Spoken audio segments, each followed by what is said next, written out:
Una pregunta que uno escucha a los productores que se hacen habitualmente y nos hacemos nosotros también, es qué debe mostrar un reproductor a la hora de ser elegido por un comprador o posible comprador. Y hay distintos aspectos, distintos puntos que teóricamente ese reproductor debe mostrar. En primer lugar es su potencial genético. En segundo lugar, la corrección estructural y reproductiva, una buena aptitud carnicera y los pédrigues o el pédrigue que ese reproductor tenga, que sin ninguna duda en muchos planteos es un buen elemento para orientar la selección.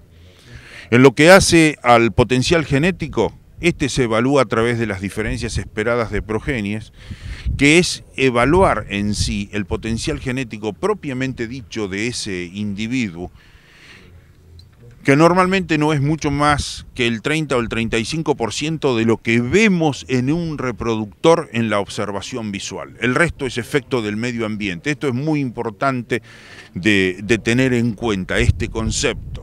El reproductor, cuando es evaluado visualmente, muestra una parte, de lo que muestra una parte obedece a su patrón genético, pero la parte más importante obedece a lo que el medio ambiente hizo sobre ese individuo.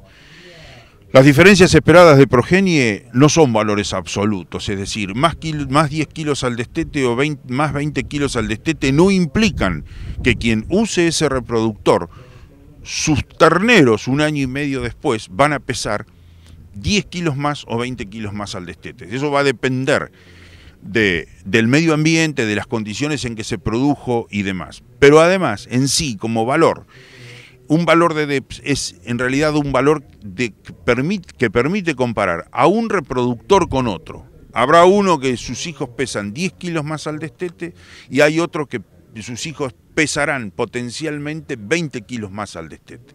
Repito, no es valor absoluto que se transmite directamente a la descendencia, sino que es una herramienta que se utiliza para comparar reproductores con respecto a en cada uno de esos rasgos.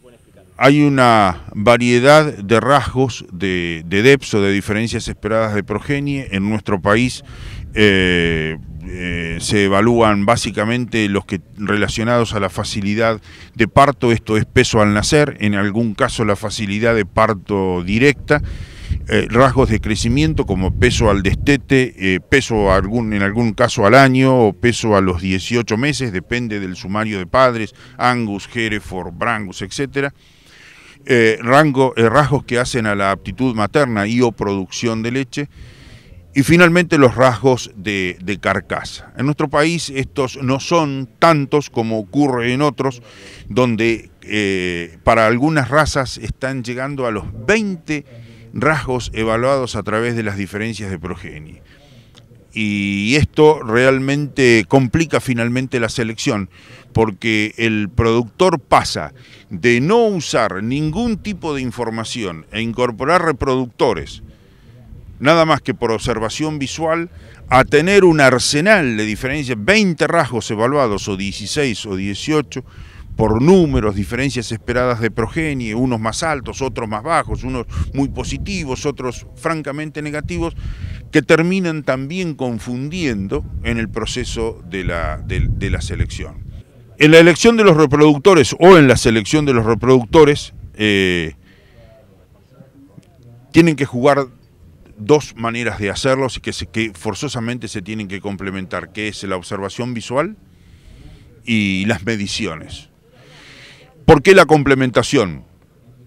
Porque el ojo aporta sobre determinadas características que no están evaluadas a través de los DEPS. Por ejemplo, la corrección estructural, algunos rasgos que hacen a la fertilidad, sobre calidad de ubres, sobre facilidad de terminación, sobre adaptación. No hay DEPS para adaptación y va a ser muy difícil que algún día se desarrollen esas DEPS, y la adaptación es el componente quizás más importante justamente para zonas donde varía la disponibilidad de alimentos, donde varía marcadamente los grados de estrés.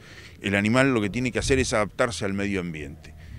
No se puede evaluar a través de DEPS, la forma de hacerlo es a través de la observación visual. Observación visual más evaluación de ese potencial genético, DEPS, etcétera, como lo querramos llamar, es la mejor combinación y siempre en equilibrio. La precocidad se logra por selección. La precocidad o el animal precoz es aquel que, digamos, de madurez temprana, que rápidamente a temprana edad toma la forma del individuo adulto. La precocidad se evalúa a través de 3 rasgos.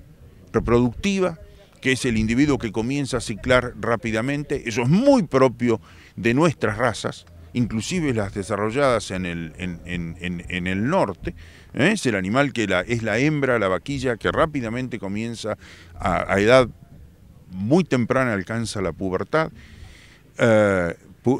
Precocidad de crecimiento, es el animal que crece rápidamente y luego tiende a estabilizar su curva de crecimiento. Y precocidad de terminación, que es el animal de rápido engrasamiento. Estas 3 características son muy propias en general de la genética argentina y son muchas veces contrarrestadas y mal contrarrestadas con la incorporación en forma desmedida de genética importada.